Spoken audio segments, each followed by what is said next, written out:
The Shanghai Walking audio tour was created to give you a brief overview of Shanghai's rich and turbulent past. The city's history has been broken up into 8 narratives. In an attempt to make the history more tangible, we have linked each historical narrative with at least one point of interest in Shanghai.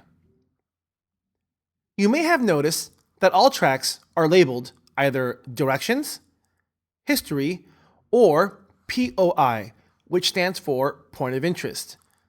Notice the pattern of how the tracks are listed. The Directions track will always be listed first, followed by History, and ending with at least one point of interest. The direction tracks are detailed directions of the fastest route on how to reach the next designated point of interest. The history narrative is historical background information of Shanghai regarding the point of interest you are currently traveling to. The history narrative is meant to be played or listened to while following the directions, traveling to the next point of interest. The last track of the group will always be the point of interest track.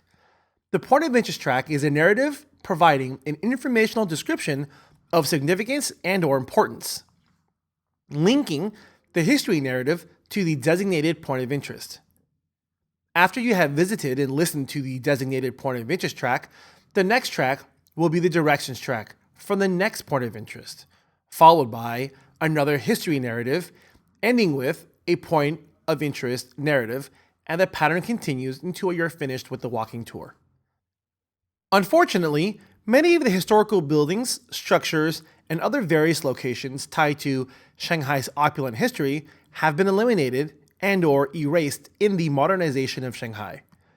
Due to the sprawling layout of Shanghai and the role the foreign concessions had on Shanghai's history, the remaining points of interest are spread out over long distances of the city. Please be patient while taking this tour and feel free to make and take as many breaks as possible. If you are continuing with part 2 of the Shanghai Walking audio tour from the City God Temple, from the same entrance you entered, make your way back to the Line 10 subway station. Turn right from the City of God Temple entrance and make a right onto Jiujiaochang Lu, and make a left on Renmin Lu. Take the Line 10 metro subway to the Xintiandi Station. When you reach the Xintiandi subway station, take the number 6 exit and turn left. Head north on Madang Lu. When you reach Xingye Lu, make a right. The first National Congress of the Communist Party of China will be approximately 50 meters ahead on your left-hand side. The entrance is free if you are one of the first 2,000 people to enter.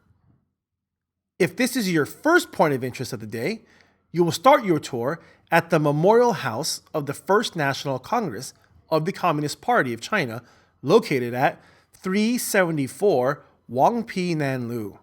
The museum is on the corner of Xingye Lu and Huangpi Nan Lu in Xintiandi. By the first decade of the 20th century, Shanghai's population had swelled to 1 million. As the most elite and cosmopolitan of China's cities, Shanghai fascinated capitalists and intellectuals alike, with literature and cinema thriving in the ferment as Chinese intellectuals began to ponder the fate of a modern China. Foreigners had effectively taken prime locations in Shanghai. Using their ever-increasing wealth with the help of cheap labor, they established exclusive communities designed after their own countries, catering to their every need. Vice and crime continued to flourish with the absence of a dominant police force. The multiple jurisdictions, each representing the laws of the various settlements and the Chinese city, meant that criminals could simply move from one area to another to elude arrest. Exploited in workhouse conditions, crippled by hunger and poverty, sold into slavery and excluded from the city's high life created by the foreigners, the poor of Shanghai developed an appetite for resistance. Intellectuals and students, provoked by the startling inequalities between rich and poor, made for perfect vessels for the many outside influences circulating in the concessions. The Communist Manifesto was translated into Chinese and swiftly caught on among secret societies. In light of the intense dislike that many Chinese felt for foreigners, it seems ironic that fundamental ideas which stemmed from overseas inspirations grew with such popularity among the Chinese. Shanghai, with its vast proletariat with 30,000 textile workers alone, combined with a strong student population, had become the communists' hope for revolution. And the first meeting of the Chinese Communist Party, when Mao Zedong was present, was held in July 1921 in the French Concession. Somewhere, political violence was growing. In May 1925, resentment spilled over when a Chinese worker was killed in a clash with a Japanese mill manager. In the resulting demonstrations, the British opened fire and 12 Chinese were killed. In protest, 150,000 workers went on strike, which was later seen as a defining moment marking the decline of Western prestige and power in Shanghai. Strikes and curfews paralyzed the city as the Kuomintang under Chiang Kai-shek, with the help of communist supporters under Zhou Enlai, seized Shanghai from the Chinese warlord Sun Chaofang. Chiang Kai-shek's aim was not focused on the settlements or even the warlords, but rather his former allies, the communists, whom he then betrayed in an act of breathtaking disloyalty. Backed by Shanghai bankers and armed by Shanghai's top gangster, Du Yusheng, Chiang Kai-shek armed hired gangsters, suited them up in Kuomintang uniforms, and launched a surprise attack on the striking workers' militia. Du Yusheng's machine guns were turned on 100,000 workers, taking to the streets, killing as many as 5,000. In the ensuing period, known as the White Terror, 12,000 communists were executed in 3 weeks.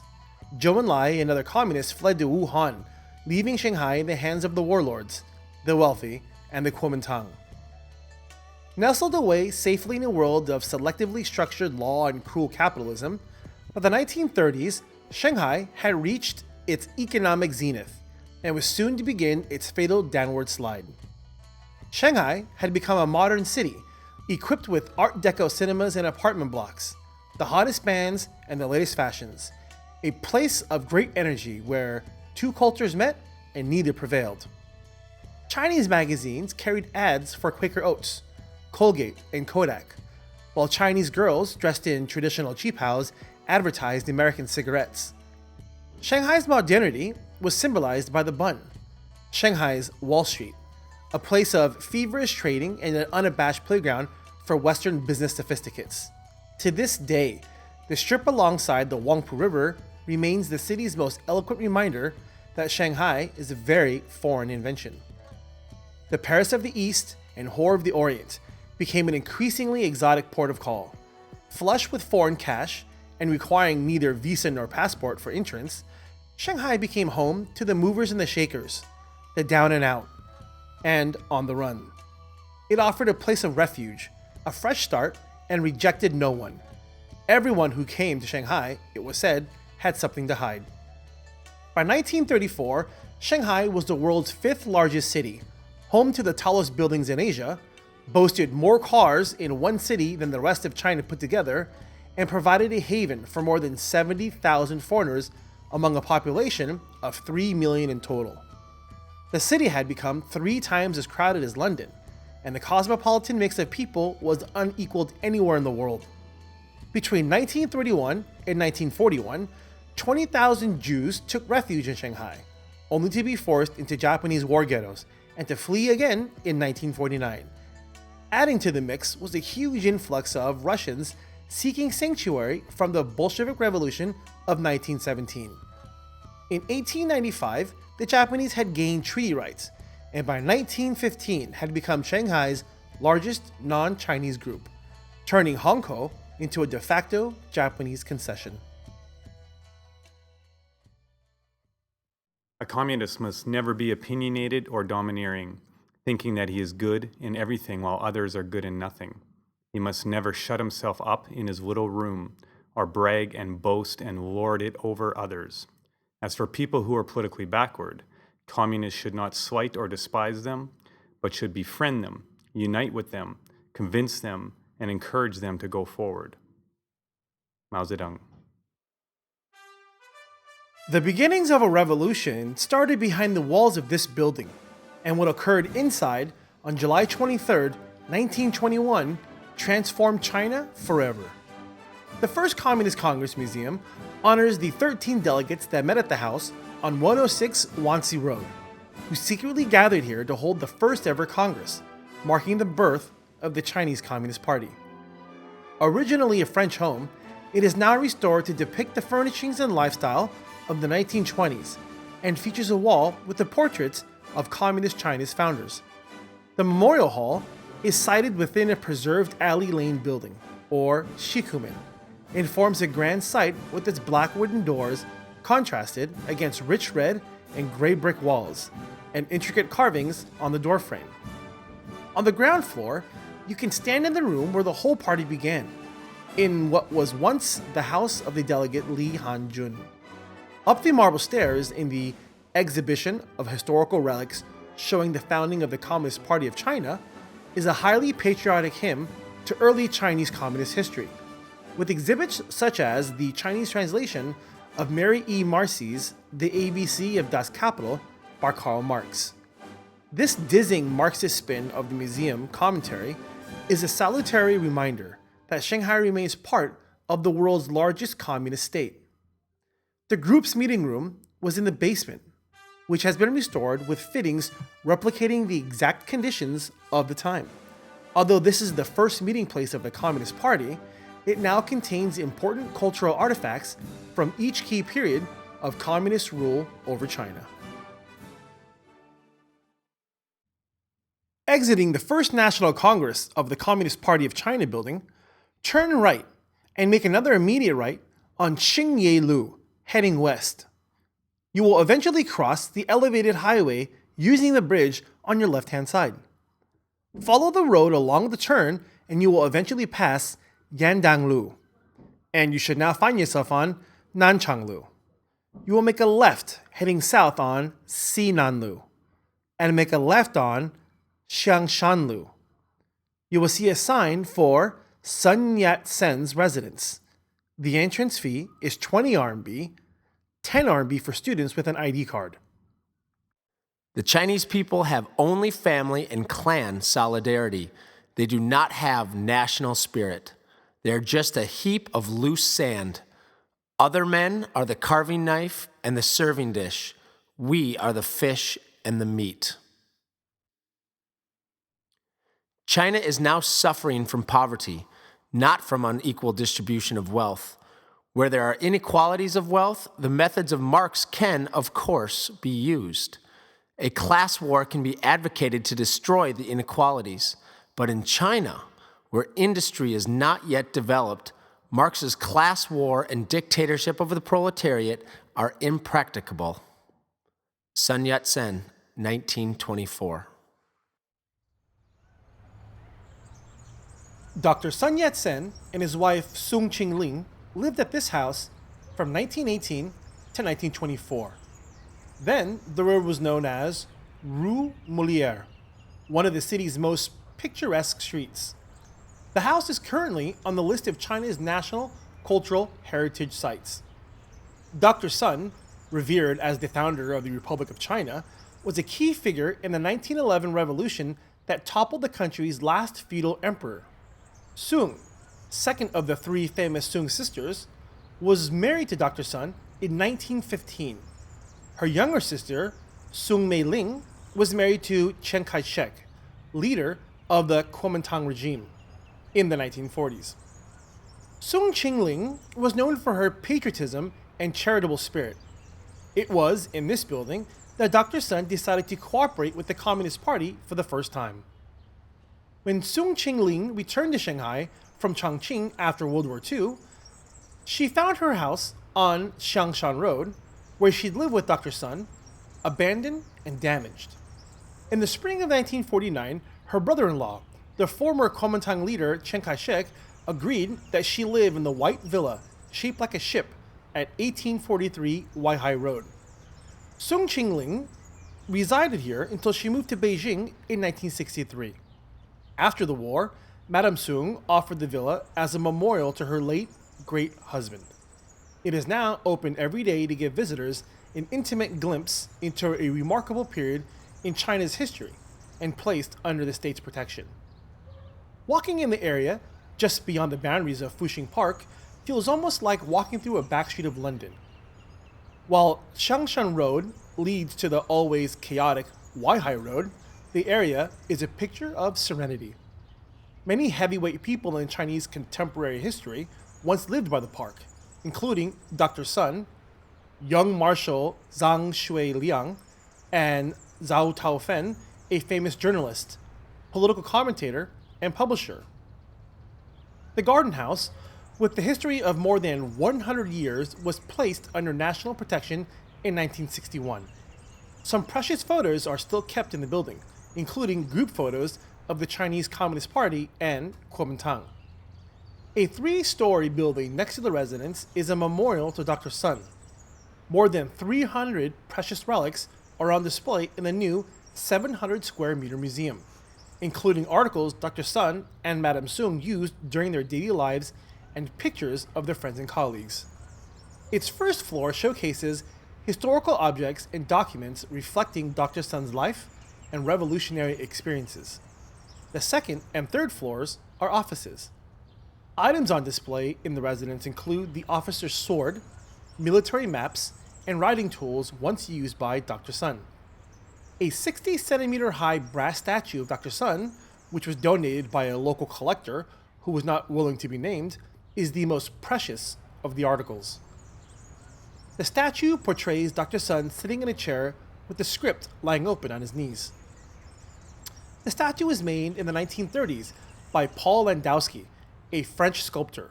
It is the only replica of the white marble statue placed in the Dr. Sun Yat-sen Mausoleum in Nanjing, capital city of Jiangsu Province. Relics related to the 1911 revolution, which were donated by Shen Hancheng, a collector from Wuhan, Hubei Province, are also on display. According to officials from the memorial, renovations are taken every 10 years in an effort to protect the historic building.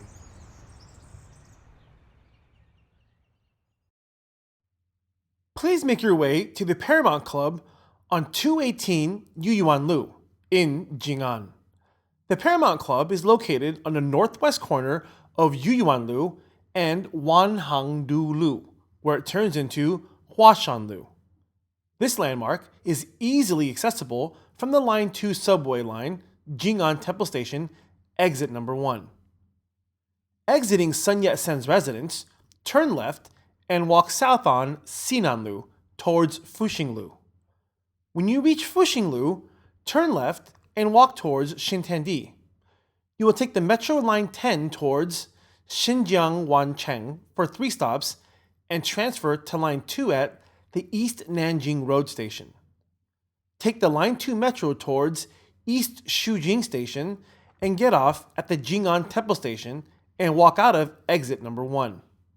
From the number 1 exit, turn right and walk north on Huashan Lu. You will see the Paramount Club on the left-hand corner of Yuan Lu and Wanhangdu Lu. In Shanghai, life flows like an endlessly serene river for the wealthy, the lucky, the fortunate. For those with bad fates, the smell of desperation is as strong as a rotting corpse. Our writer friends take us to Russian restaurants and treat us to bowls of borscht and cheap vodka.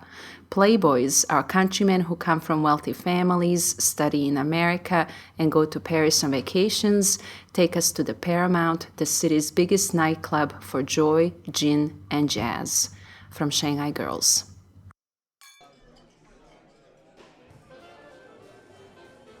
Welcome to the most decadent entertainment venue during the most debauched era of Shanghai's history. Many who visited it during the 1930s consider the Paramount Ballroom to be the finest ballroom in all of Asia.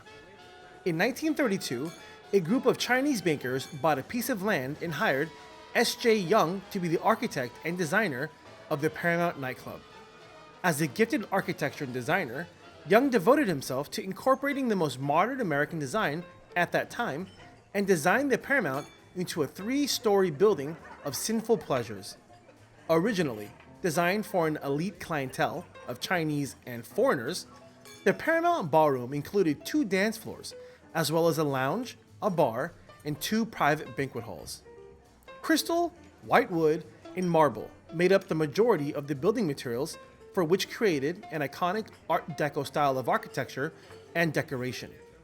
Boasting to be the first entertainment tower of the Orient, Mount was more than 500 square meters and rumored to be supported by springs. One of the more interesting and practical conceptual designs of the Paramount was a colossal cylinder tower made of glass and steel. The tower was used to notify drivers and carters when a customer was ready to leave.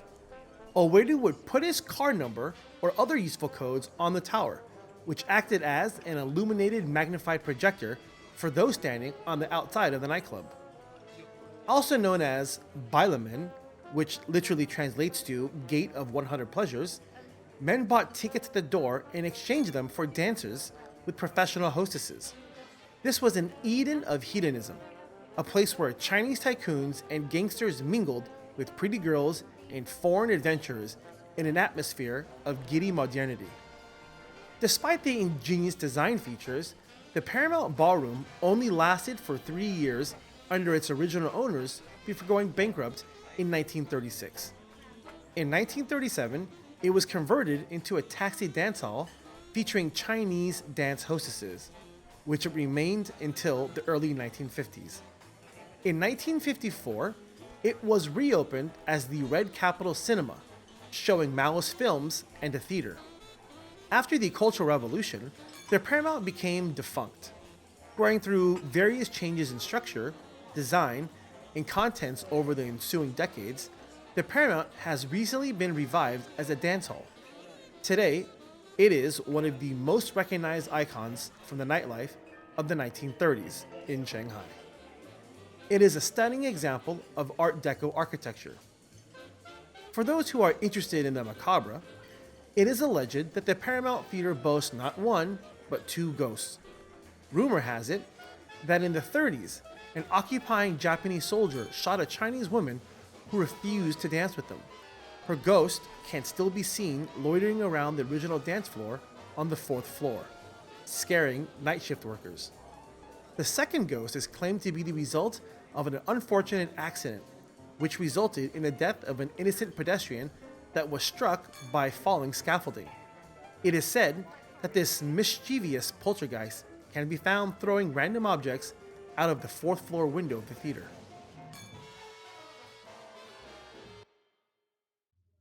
Please make your way to the Sihong Warehouse, located at 1 Guangfu Road.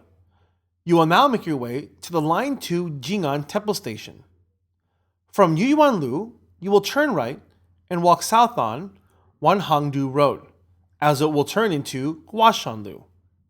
The Line 2 Jing'an Temple Station is located at the corner of Huashan Lu and Nanjing Lu. Take the Line 2 Metro towards West Nanjing Road or Pudong Airport and transfer to Line 1 at People's Square Station. Take the Line 1 Metro towards Fujin Road and exit at the Xinza Road Station, which will be the first stop. Leave the Xinza Road Station from exit number 1 and turn left. Wuzhen Road will be on your right. Cross the Suzhou River using the bridge and you should immediately come to Guanfu Road. Turn right on Guanfu Road and continue walking alongside the famous Suzhou River for approximately 150 to 200 meters, and the Sihong Warehouse will be on your left-hand side. Following Japan's invasion of Manchuria in 1931, with anti-Japanese sentiment inflamed and Chinese nationalistic fervor on the rise, the Japanese seized the opportunity to protect their interests. Warships brought 20,000 Japanese troops who proceeded to take on the ragtag Chinese 19th Route Army in Jiabe. The Japanese conducted an arbitrary aerial bombing campaign against the district, leveling most of its buildings. After Japan's full-scale invasion of China in 1937, Chiang Kai-shek took a rare stand in Shanghai and the city bled for it. The Japanese lost 40,000 men.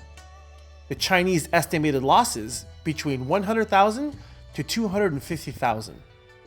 The international settlements were not immune to the fighting, and after Chinese aircraft accidentally bombed the Bund and Nanjing Road, most foreign residents reacted not by fighting, as they would have done for a colony, but by evacuation. 4 million Chinese refugees were not so lucky. After intense house-to-house fighting, the Japanese invaders finally subdued Shanghai in November, allowing their soldiers to proceed to Suzhou, before advancing on Nanjing for their infamous occupation of the city. Under Japanese rule, the easy glamour of Shanghai's heyday was replaced by a dark cloud of political assassinations, abductions, gun running, and fear. Espionage by the Japanese, the nationalists, the British, and the Americans for wartime information was rife. The rich were abducted and cheated. Japanese racketeers set up opium halls in the so-called Badlands and the western outskirts of the city, and violent gangs ran rabid. By December 1941, the hostilities between Japan and the Allied powers had intensified abroad, giving the Japanese incentive to take over the foreign settlements in Shanghai. Suspect foreigners were taken off for interrogation and torture in notorious prisons such as the Bridge House, where J.B. Powell, editor of the China Weekly Review, lost all 10 toes to gangrene. Prisoners were forced to sit for hours in the cold, with heads lowered, facing Tokyo. The British and American troops had abandoned Shanghai in 1942 to concentrate their energies elsewhere, and the British and American governments, unable to overtake the Japanese, signed over their rights of the foreign settlements to Chiang Kai-shek in Chongqing in 1943, bringing to a close a century of foreign influence. After the Japanese surrendered in 1945, a few foreigners, released from their internment, tried to sweep out their Tudor homes and carry on as before. But priorities in politics had shifted. The gangs, conmen, dignitaries, merchants, and anyone who could had already made their escape to Hong Kong. Those who remained had to cope with biting inflation of 1,100%. By 1948, the Kuomintang was on the edge of defeat in the Civil War with the Communists. Hundreds of thousands of Kuomintang troops joined sides with Mao Zedong forces. In May, Chen Yi led the Red Army troops into Shanghai, and by October, all the major cities in southern China had fallen to the Communists.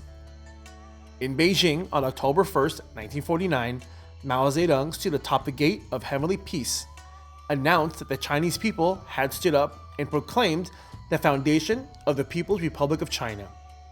Chiang Kai-shek then fled to the island of Formosa, now Taiwan, taking with him what was left of his Air Force and Navy to set up the Republic of China, naming his new capital Taipei.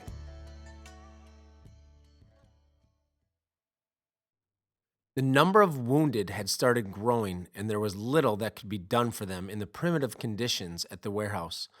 Through the last remaining phone link, Yang Rufu organized their transfer across nearby Leys Bridge through the international settlement to the hospitals in the Chinese part of Shanghai. As a party of medics prepared to leave with the injured, Yang Rufu has a last order for them. If anyone asks how many soldiers are inside the Four Banks warehouse, say there are 800, he told them. Under no circumstances let anyone know how few we really are. That would embolden the Japanese. A legend was born, the legend of the 800 heroes of Shanghai. Shanghai, 1937, Stalingrad on the Yangtze by Peter Harmsen. Welcome to the Sihong Warehouse. The Sihong Warehouse was built jointly by Four Banks in 1931, hence the name Sihong, literally meaning four banks. Originally and still today, the building was used as a furniture warehouse.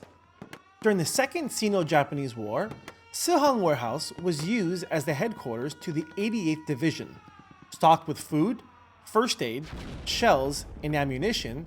It also acted as a defense of the North Tibet Bridge, then called New Lays Bridge, a major entryway into the city of Shanghai. Home of the famous 800 heroes, the defense of the Sihong warehouse took place from October 26th to November 1st, 1937, and marked the beginning of the end of the 3-month Battle of Shanghai, an opening phase of the Second Sino-Japanese War. Japan launched an invasion of China on July 7, 1937. Sweeping down from the north, the Japanese reached Shanghai on August 13th of the same year. Taking the city of Shanghai proved difficult for the Imperial Army. The Japanese did not attack the foreign concessions in the city and remained on peaceable terms with the foreign powers, not wanting to build any unnecessary support for China during the war. They would not occupy the concessions until 4 years later, following Japan's decision to go to war with the Allies. Generalissimo Chiang Kai-shek wanted to withdraw all Chinese forces in the area to defend the rural western regions of Shanghai and ordered Commander Gu, the commander of this region, to leave behind the 88th Division, the division in charge of defending the bridge and section of the city. After much debate, all agreed to leave behind one regiment of soldiers, of 423 men, of mostly new recruits. Not wanting to reveal their true strength to the Japanese Imperial Army, the commander of the 423 men asked a local girl guide to announce to the public that the warehouse was being defended by 800 men. The warehouse proved to be a great advantage for the Chinese National Revolutionary Army. The warehouse was sturdy in structure, tall, and difficult to scale. Its walls were previously fortified in protection from a possible British invasion years before. After multiple waves of attack from the outnumbered and well-equipped Japanese Imperial Army, they were unable to advance past the Sihong warehouse and defeat the 800 heroes.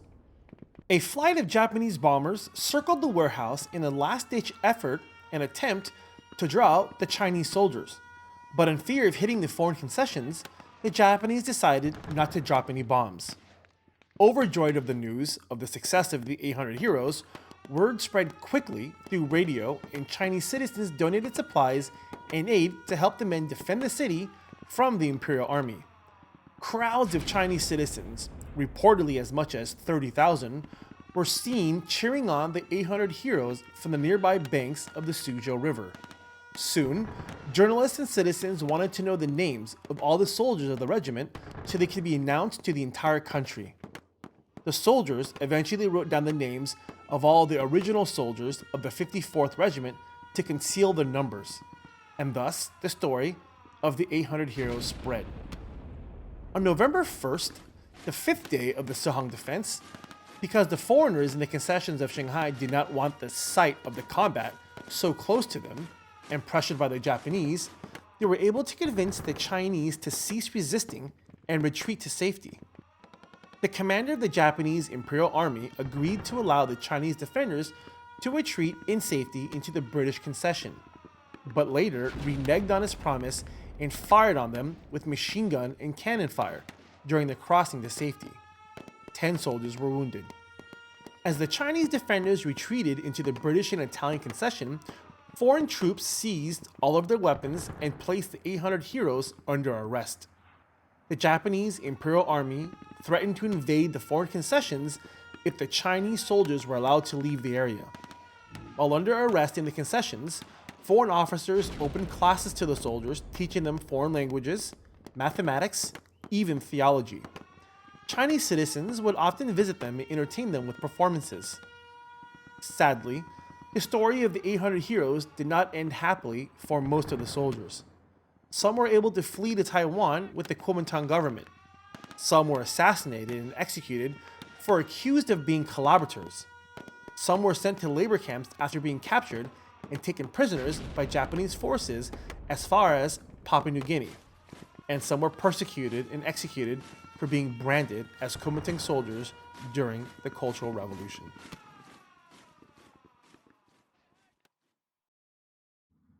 Please make your way to People's Square. From the Sihong warehouse, turn left or north on Shizang Road.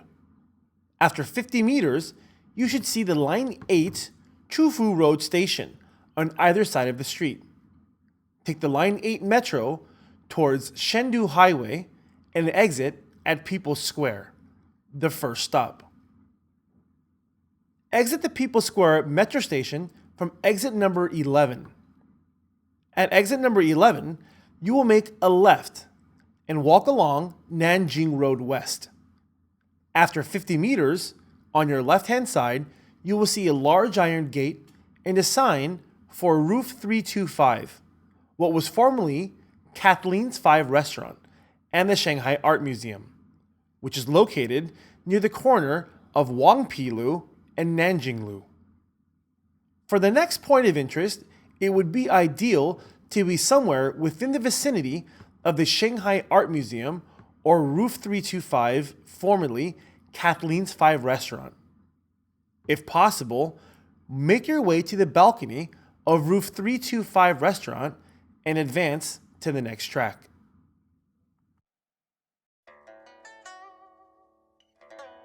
The birth of the PRC marked the end of 105 years of the paradise for adventurers. The PRC dried up 200,000 opium addicts, shut down Shanghai's infamous brothels, and re-educated 30,000 prostitutes, eradicated the slums, slowed inflation, and eliminated child labor. No easy task. The state took over Shanghai's faltering businesses, the racecourse became the obligatory People's Park, or Renmin Park, and Shanghai fell uniformly into step with the rest of China. Under Beijing's stern hand, the decadence disappeared with the splendor slowly fading. Yet the communists, essentially a peasant regime, remained suspicious of Shanghai. The group lacked the experience necessary to run a big city, and they resented Shanghai's former leadership, which they always regarded as a den of foreign imperialist-inspired immortality, a constant reminder of national humiliation and the former headquarters of the Kuomintang. Perhaps because of this, Shanghai, in its determination to prove communist loyalty, became a hotbed of political extremism and played a major role in the Cultural Revolution, the decade of political turmoil that lasted from 1966 to 1976. Sidelined in Beijing, it was to Shanghai that Mao turned in an attempt to reinvigorate the revolution and claw his way back into power. For most of a decade, the city was the power base of the prime movers of the Cultural Revolution, the Gang of Four. Encouraged by Mao, a rally of 1 million Red Guards marched through Renmin Square, a force of anarchy that resulted in the ousting of the mayor. Competing Red Guards tried to outdo each other in revolutionary enthusiasm. Shanghainese who had any contact with foreigners, which was everybody, were criticized, forced to wear dunce caps, denounced, and sometimes killed. Most extraordinarily, in 1966, a people's commune, modeled on the Paris Commune of the 19th century, was set up in Shanghai. The Shanghai Commune, headed by Zhang Chunqiao, from headquarters in the Peace Hotel, lasted just 3 weeks before Mao, sensing that the anarchy had gone too far, ordered the army to put an end to it. As the Cultural Revolution unfolded, between 1966 and 1970, 1 million of Shanghai's youth were sent to the countryside. Shanghai's industries closed, the Bund was renamed Revolution Boulevard, and the road opposite the closed Soviet consulate became Anti-Revisionist Street. At one point, there was even a plan to change the revolutionary red of the city's traffic lights to mean go. In the revolutionary chaos and a bid to destroy the four olds, old customs, old habits, old culture, and old thinking, Chinese religion was devastated. Temples were destroyed or converted to factories. Priests were conscripted to make umbrellas. Monks were sent to labor in the countryside where they often perished, and believers were prohibited from worship. Posters of Chairman Mao were posted over the doors of the Jing'an Temple to stop Red Guards bursting in, and an image of Mao was even added to the St. Nicholas Church on Gaolan Road. Amid all the chaos, Shanghai's concession architecture stood largely preserved, their wealthy occupants merely fading memories of a vanished era. In 1976, after the death of Mao, the Gang of Four was overthrown and imprisoned. Accused of everything from forging Mao statements to hindering earthquake relief efforts, The gang's members were arrested on the 6th of October, 1976, and tried in 1980. Jiang Qing remained unapologetic, hurling abuse at our judges and holding famously to the line that she was Chairman Mao's dog. Whomever he told me to bite, I bit. Jiang Qing's death sentence was commuted, and she lived under house arrest until 1991, when she committed suicide by hanging. When the Cultural Revolution lost steam, rationalists like Zhou Enlai began to look for ways to restore normalcy. In 1972, US President Richard Nixon signed the Shanghai Communique at the Jinjiang Hotel. The agreement provided a foundation for increased trade between the United States and China, and marked a turning point in China's foreign relations. In Communist China, however, the rush of economic reform has generated very little in the way of political reform. Corruption and inflation have, between them, led to widespread social unrest, which, in 1989, resulted in the demonstrations in Tiananmen Square. The demonstrations, overtaking Beijing's Tiananmen Square, spread to Shanghai. While students and workers demonstrated, students based at Fudan University constructed their own Statue of Liberty. The city was threatened with martial law, and 4 days after the massacre in Beijing, on the 4th of June, tanks arrived in Shanghai's Renmin Square. Mayor Zhu Rongji intervened, and the momentum petered out after a week or so. Recriminations were swift, and several demonstrators were publicly shot.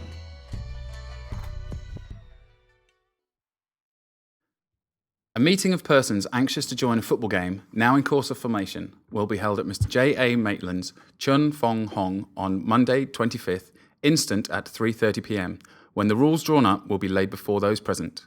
Members enrolled and arrangements so made that the game be immediately commenced. The baseball ground has kindly been offered by the members of the Shanghai Baseball Club for the use of football, and a large attendance on Monday is earnestly requested, as it's proposed to adjourn for a game immediately after the meeting. John E. Cook, notice of a meeting to form the first rugby football club in Shanghai, published in the North China Daily News newspaper, November 22nd, 1867. The British established the first treaty ports in China at the conclusion of the First Opium War per the agreement within the Treaty of Nanking of 1842. One of the first priorities of the new treaty port administration was to build a race course, along with it a club, a consulate, and a church. The first race course was built in 1843 where People's Square stands today. Within the grounds of the third race course that was built, upon which you are currently standing, was a baseball ground. This is where the first rugby match in Shanghai was played, the only sport where treaty ports competed against each other in China. The Shanghai Racecourse became the clubhouse and headquarters to many foreign clubs in Shanghai. Combined, the foreign clubs became known as the Shanghai Recreation Club. The Shanghai Recreation Club was divided into different interests in sports such as cricket, baseball, soccer, horse racing, rowing, and of course, rugby. The majority of foreigners who came to Shanghai were unwed bachelors with no family and sought to fill their time with recreational activities as a way to socialize and relax. Thus, rugby was first introduced to Shanghai in 1862. The first dedicated rugby club in Shanghai was founded in 1904, the Shanghai Rugby Football Club. Since then, the Shanghai Rugby Football Club has hosted international teams as far away as Scotland and England, and teams nearby like Japan and Hong Kong. It was common for the Shanghai Rugby Football Club to compete against military servicemen who were visiting Shanghai while on tour. However, the largest turnout of spectators were to watch the Shanghai Rugby Football Club compete against other treaty ports like Tianjin.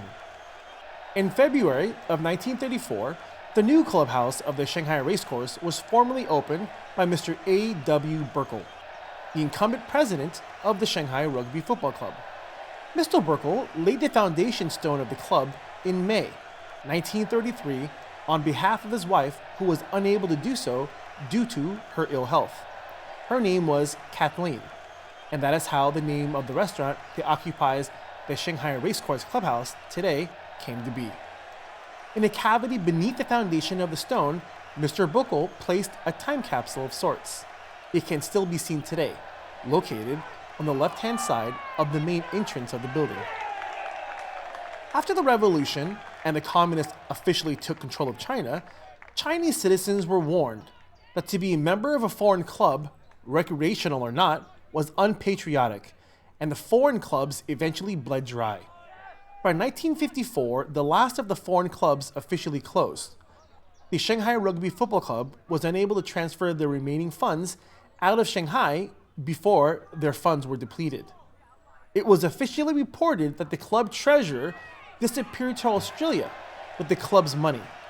However, in 1952, 400 Great British pounds, roughly $10,000 in today's value, was donated to the English Rugby Union to refurbish the President's Retiring Room in Twickenham Stadium in England, the home of rugby union and the largest stadium in the world devoted solely to the sport of rugby. Today, a plaque can still be seen hanging above the fireplace, reading, This room is furnished from the funds presented to the Rugby Football Union by the Shanghai Rugby Union Football Club to commemorate the many games in Shanghai between the club and visiting service teams. Over the decades, the Shanghai Rugby Football Club was forced to disband, rebuild, and resurge only to disband again due to wars, battles, and revolutions. Over the span of 153 years, rugby still found a way to be a part of Shanghai's rich history. Remaining within People's Park, make your way to the opposite side towards the Shanghai Urban Planning Museum, which is next to Shizang Road. As you are walking through the park, you might notice how the outside walking paths to the north of the park curve and eventually connect to Wusheng Road to the south and Shizang Road to the east to resemble the shape of an oval or a horse track. That is because you are currently walking within what used to be the third Shanghai racecourse. Cross Shizang Middle Road and start walking on Beihai Road. Follow the road onto Haikou Road and continue following the road onto Ubei Road until you hit the Nanjing pedestrian street. You might notice that you are walking in a circle, or more accurately, an oval. This is because you have just walked the first and original Shanghai racecourse track, which was also the location of the Battle of Muddy Flats. Shizang Road was once a small creek named Defense Creek.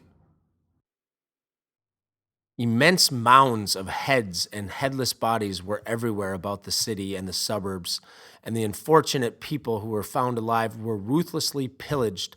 One unlucky man had been compelled to pay 300,000 taels to the insurgents, and the imperialists now made him pay 200,000 more for having complied with these demands. An account from a Shanghai Volunteer Corps soldier describing what he saw in the city as the Qing imperial troops were forced to retreat out of Shanghai. In April of 1853, during the Small Sword Society uprising of the Taiping Rebellion, Hong Xichuan, the supposed brother of Jesus Christ, waged a war against the Qing dynasty. The Shanghai Volunteer Corps, originally comprised of American and British military units, joined forces in the Battle of Muddy Flats to fight off Qing imperial forces. According to the Shanghai Volunteer Corps, Qing imperial troops, in an attempt to reclaim a section of Shanghai from the Triad forces and other anti-Qing rebels, were drawing fire too close to the foreign concessions and needed to stop. A report of the battle was taken by Mr. Wetmore. Here, he describes the battle from the American attack. The shelling had now begun to take effect, and numbers began to retreat from the west side of camps. As our men advanced upon the north front of the most northerly camp, numbers of soldiers were visible behind the embankments. On their nearer approach, as they were concentrating upon a gateway leading into the camps, before which a wooden board had been erected, a cannon was discharged, which killed one seaman of the encounter and wounded several others. The men went bravely forward, and the volunteers advanced upon the right. A volley of musketry was fired by the imperialist soldiers on which they had evidently relied, but the ditch was crossed and the camp taken. At this time, one of the volunteers was dangerously wounded by a musket shot through the head. The Imperialists now retreated rapidly towards their camps on the Suzhou Creek. The camps were soon set on fire, and as there was a fresh breeze blowing, the flames spread rapidly. The order to retire was now given. 2 wounded Chinese found in the camp were removed to a place of safety, and the troops defiled toward the north along the banks of the creek. The Americans, in the meantime, had done their part well and bravely, but we regret with considerable casualties. Although outnumbering its opponent, the Imperial troops proved to be outmatched by the Shanghai Volunteer Corps. The muskets used by the Imperial Army were too long, too heavy, and too clumsy for the Qing forces. The muskets were so big that they were often used by 2 men, one to hold the musket and the other to pull the trigger, which made it almost impossible to aim accurately.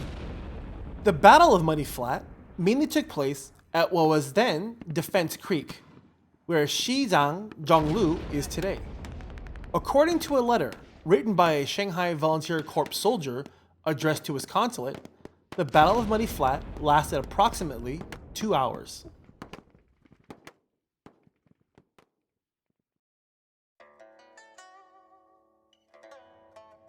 Speeding on cruise control along a highway of its own making, Shanghai has effortlessly outstripped every other city in China, arguably even its celebrated rival Hong Kong. Popping Shanghai into any conversation abroad prompts a flood of superlatives, agitated adjectives, and breathless hyperboles. Reading the international papers, Shanghai can do no wrong. Wherever you look, the smart money is flooding into Shanghai to help it pen the next chapter in Shanghai's dazzling chronicle. The government has declared its aim to make Shanghai the financial center of Asia. Nothing would satisfy the central government more than for Shanghai to replace Hong Kong as China's frontier of the future, swinging the spotlight of attention from the ex-colony onto a homegrown success story. The Shanghai Chinese love to compare themselves with Hong Kong. The Huangpi River city is still several years behind its southern rival, but is catching up at breathtaking speed. In 1990, the central government began pouring money into Shanghai. By the mid-1990s, more than a quarter of the world's high-rise cranes were looming over Shanghai. As the 20th century drew to a close, the city had built 2 metro lines, a light railway system, a US $2 billion international airport in Pudong, a US $2 billion elevated highway, several convention centers, 2 giant bridges, several underground tunnels, and a whole new city named Pudong. Served by 2 airports, the world's first maglev train, designed to sum up Shanghai as an ultra-modern pathbreaker, Shanghai's residents now command the highest salaries in China. Runaway property prices have furnished a new class with money to burn, despite a nationwide property tax launched in 2005 to hit speculators. Swelling numbers of residents now live in gated villa communities, rewarding a life of hard graft with an advantageous middle-class standard of living. Having grown faster than virtually any other Chinese city in the past 2 decades, Shanghai remains the pot of gold at the end of the rainbow for China's swarming migrant workers, who constitute well over 9.9 million of the city's total population of over 24 million. In 2012, the number of cars roaming the streets of Shanghai looking for a parking space topped 3 million. The Shanghai of even the late 1980s is now a nostalgic vision of a vanished city long ago. Experts have recently warned that the race skywards, which defined the 1990s and much of the current decade, may have to stop. With Shanghai sinking into its marshy morass under the weight of its skyscrapers, architects are turning to the suburbs, where a further cluster of new towns will house the swelling population. The winds of change have long billowed down Nanjing Road. For all its economic triumphs and the eager speculation of the past decade, Shanghai is not immune to the historical forces that pummel modern China. Visitors like to see Shanghai as an unseasoned Singapore, or even Hong Kong, a city-state construct somehow doing its own thing. The future of Shanghai, however, is closely enmeshed with nationwide trends way beyond its control. Shanghai is rich. But this has been of little consolation to the land's 750 million strong peasantry. With the population of 39 million, Guizhou province in China's southwest has a GDP a mere 1/10 of Shanghai's. The Communist Party has continued to hunt for a system that can protect the underprivileged and impoverished while encouraging those with ambition to realize their dreams. Perhaps alarmed by Shanghai's economic supremacy, Beijing has made attempts to curb the city's influence. In March 2007, Xi Jinping was chosen as the new Shanghai Communist Party secretary after Chen Liangyu was dismissed from his post on corruption charges the previous year. The choice of Shanxi-born Xi Jinping is seen by many as a victory for President Hu Jintao in replacing members of the Jiang Zemin allied Shanghai clique with officials loyal to his tenure. Shanghai has been busy recasting itself as a global city, but it still lacks the bon vivant romantic culture of Paris, the multicultural vibrancy of London, or the creative zest of New York. At times spectacular, Shanghai can seem like the latest thing, a city about the here and now and a future in the making, but also a work in progress, if not a metropolitan-sized construction site. Shanghai's triumphant skyline is certainly something to write home about, but the city's creative flatline and aversion to spontaneity still guarantee that many expats arrive to make money and move on. It does not really matter whether Shanghai has the biggest or the best, as the city has charted its own successful path, due to its unique history, location, and sense of purpose, while other parts of China have simply looked on. But behind the percentile leaps and glittering statistics are questions about Shanghai's ultimate destination. Besides solutions to problems such as transport infrastructure or how to build the world's largest Ferris wheel, the city should be considering how to become a true exemplar for the 21st century. As long as China remains authoritarian and uncompromising in its politics, Shanghai will remain a city that can certainly dazzle, but struggles to illuminate.